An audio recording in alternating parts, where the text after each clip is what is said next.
What do we need to know, Grote? Here's what it is, and I do love the alternative Grote intro. That just sounds really good. But there is a new member of the Bears secondary in town. His name is C.J. Gardner-Johnson. He is here. We were told today by Ben Johnson that he will train solely on the inside as a slot cornerback for the Bears. Many people know about his past. This is a talented player who has been an antagonizer, though, off the field. He's been an antagonizer on the field in every way, shape, or form. Just kind of a controversial guy. Bears fans will remember an eruption centering on Anthony Miller and Javon Wims, about which we will talk more when you hear from C.J. Gardner-Johnson. But first things first today, we asked him, because his name is Chauncey Gardner-Johnson, sometimes has gone by C.J. Gardner-Johnson, and so we asked, first thing we asked, which one do we call you? And he said neither. He said CD, like CD Lamb, Ceedee. So that's where things start with CD Gardner-Johnson. Now, he began talking to us about what a great fit this is. He does have a past with Dennis Allen and Ben Johnson, but he was pressed further on why the Bears, and we'll get into some of the stuff with CD Gardner-Johnson as well. Take a listen.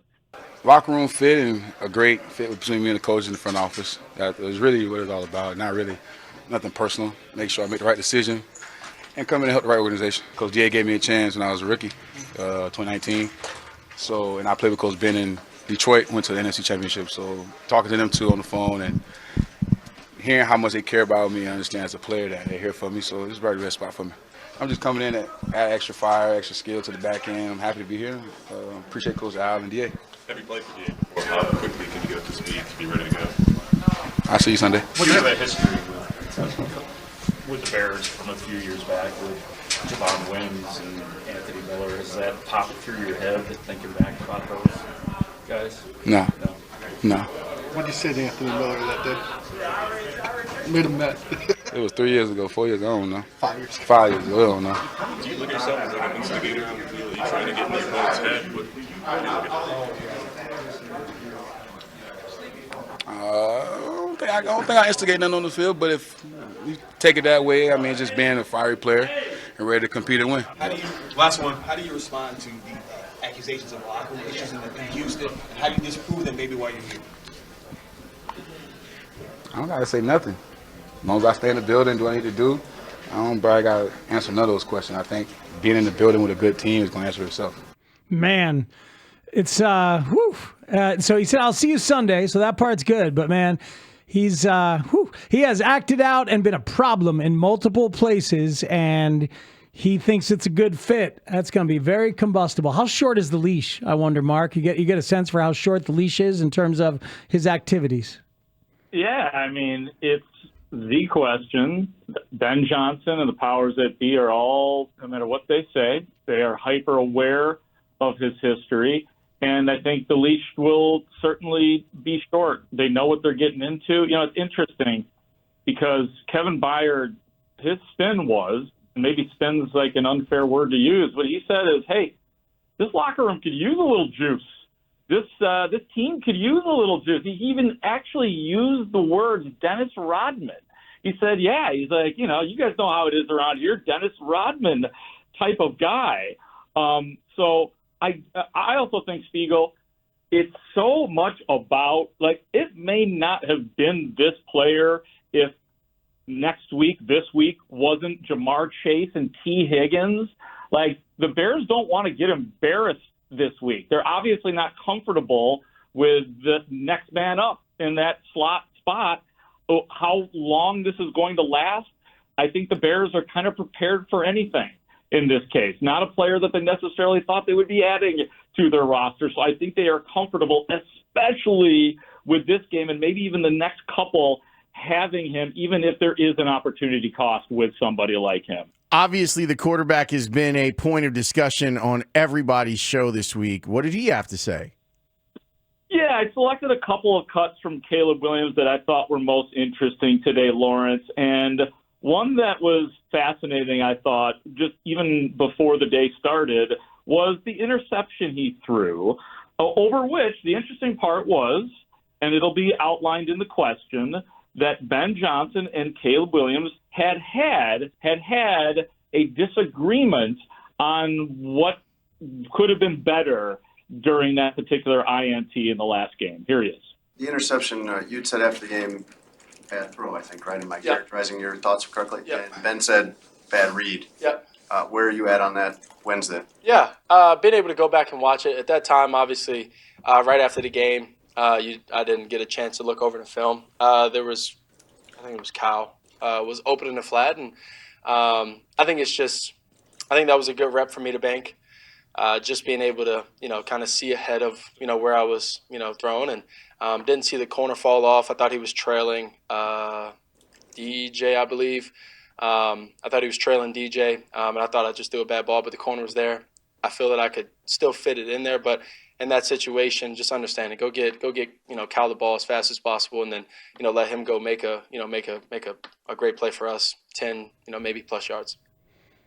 I kind of figured that would be Caleb's thought on it. Is that I thought I could fit it in there. Even now knowing it was a bad read, feeling like he could fit it in there. Still thinks he's Superman. I've known a lot of quarterbacks that have felt that way. Yeah, it's interesting. Grote, so do they get a chance to look at this stuff on the sideline? Like if he's standing there with Case Keenum and looking at a tablet on that, can he be told it's a bad read? It's interesting that it took watching the tape. I mean, I'm glad he came to it, but it's interesting that it took the tape watch and the coach talk. Yeah, absolutely. They can. I don't know for a fact how much of that Caleb Williams does. I mean, I do know from my experiences working on the sidelines for many years that was always a big part with at least Caleb's predecessors, was having the third string quarterback, as you said, Case Keenum, in this case, back in the day, whomever, whether it was Andy Dalton or Chase Daniel, always working with those guys. But I do think, as you guys were just kicking around a little bit, and I don't know, maybe it's like at what point in time does a player who has a super strength arm, like an arm that should be able to make all the throws, comes to a realization that he indeed can't make all the throws, and that is still the bigger issue. And quite frankly, I get conflicted over it too, because how do you discipline that without taking it away from him? Because we all want to see the spectacular and the special. Okay, the other one that came up is some of the issues that they've been having in the red zone. What's Caleb, now that he's had a chance to kind of break everything down, how's he feeling about that? Yeah, I know it's interesting. I was like, oh boy, here we go, another week of red zone. Am I really going to do that? Going to be the theme? Is this what I'm going to be playing for Spiegel and Holmes again after we did this last week? And I decided, yeah, we are. I mean, the Bears, if they had scored touchdowns on those first two drives, what they should have done, or maybe even just one of them, that probably changes the trajectory of the game, and maybe you win that game. So the red zone problems continue to burn the Bears.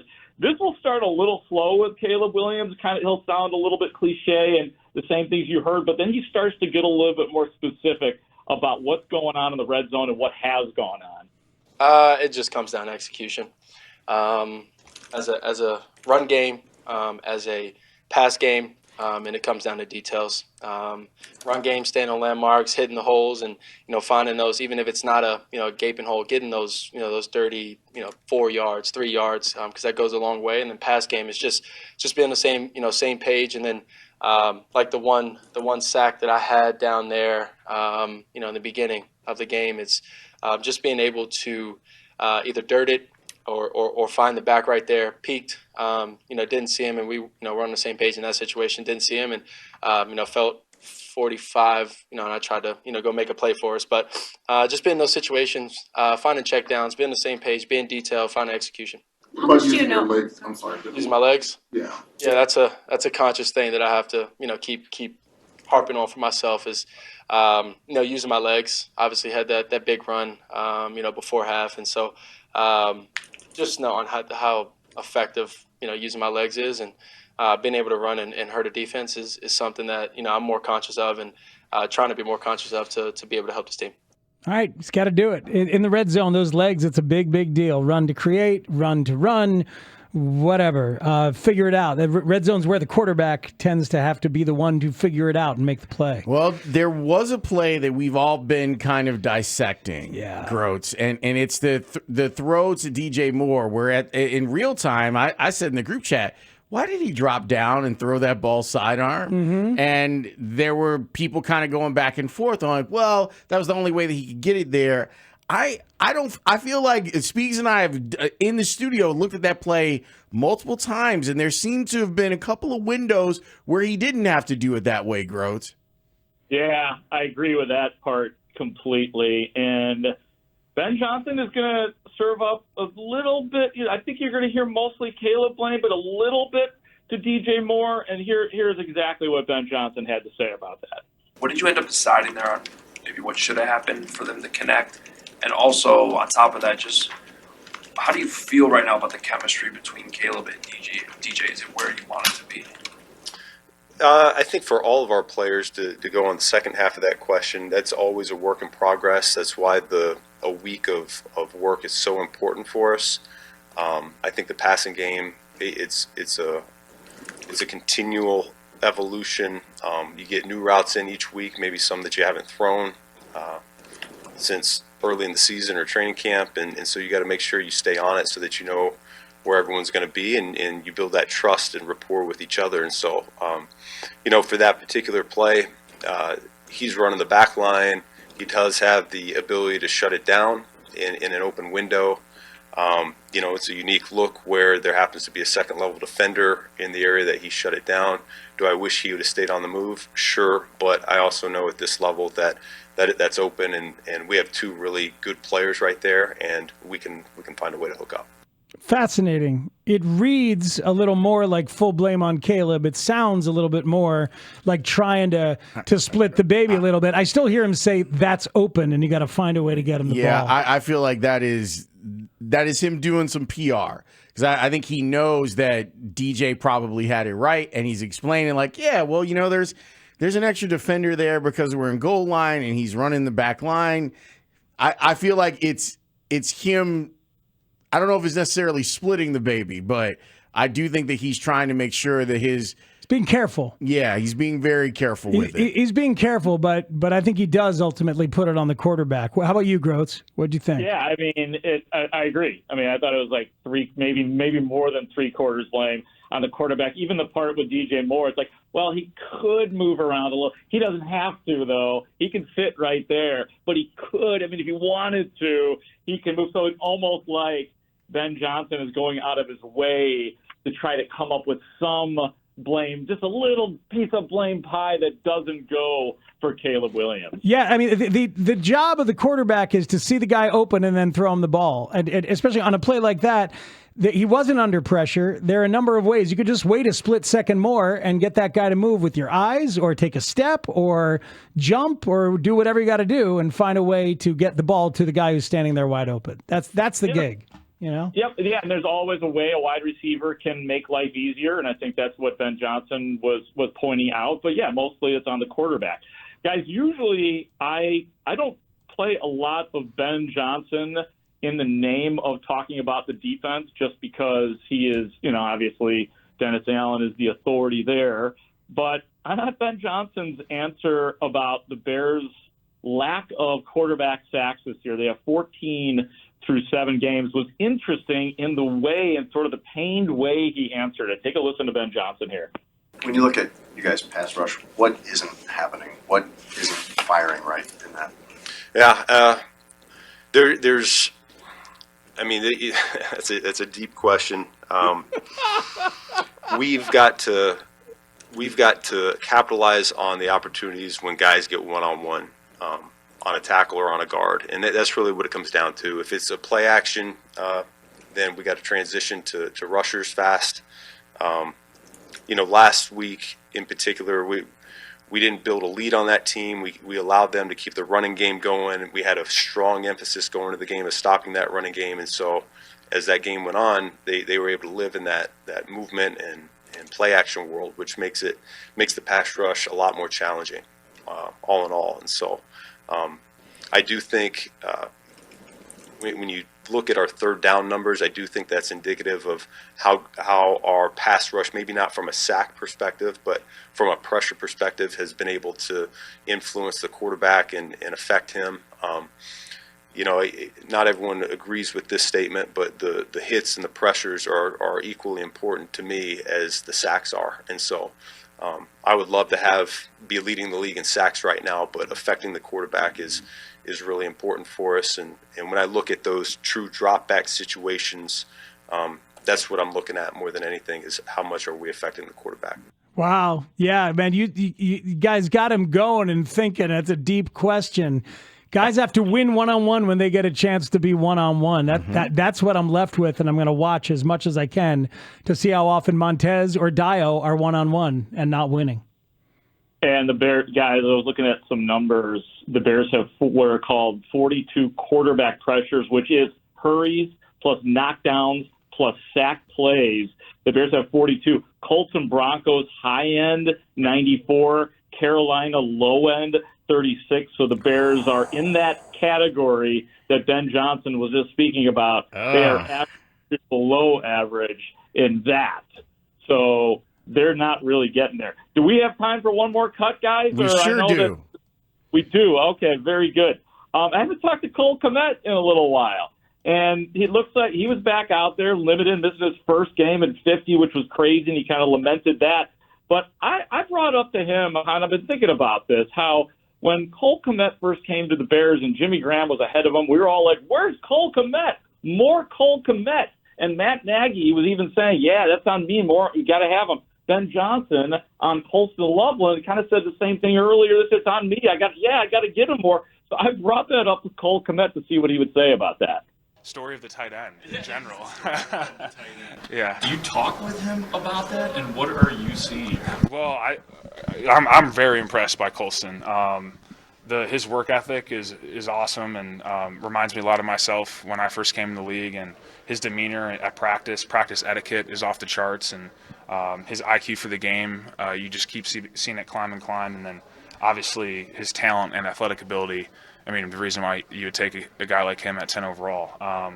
So I'm seeing all the good stuff. A lot of it is situation, circumstance. I think we got a lot of guys that we got to feed, and obviously we've had some hiccups along the way in the offense, and that doesn't help him out. But his attitude and the way he's approached things every day has been awesome, and I know the production stuff and the numbers that all the fantasy owners want will come along with that at some point. But he's just focused on playing good football, and that's what we're focused on in our room. And I think he's been doing a good job of that this year. That's a wrap. Hey, Grote, guess what? Mercedes Lewis just signed with the Broncos. What? What? Are you serious? Yeah, he just signed with the practice squad like today, like a few minutes ago. Oh, I'm going to cover the Broncos. I want to find the real. I want to know the real in that locker room. Any nuggets real quick, Grote?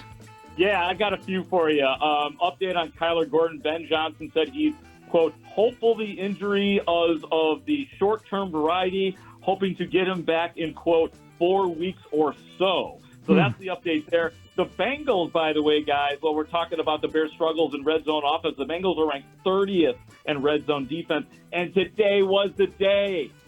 Coat drive out here. T-Med! T-Med, the great Tony Medlin took center stage out here with the Salvation Army and all the great people that put it on. Just Google Bears coat drive. I don't want to leave anybody out. You can drop off coats at Jewel Osco as well. That is correct, and there's big bins out here at Haugh, and there are kids. Come on and help the coat drive. Spot on. It's a great day, though. It's really obviously I don't have to sell it. A wonderful cause. 37th annual coat drive. Incredible. A really good man in Tony Medlin. Really good man. Thanks, Grote. Yeah, thank you guys. Talk to you tomorrow.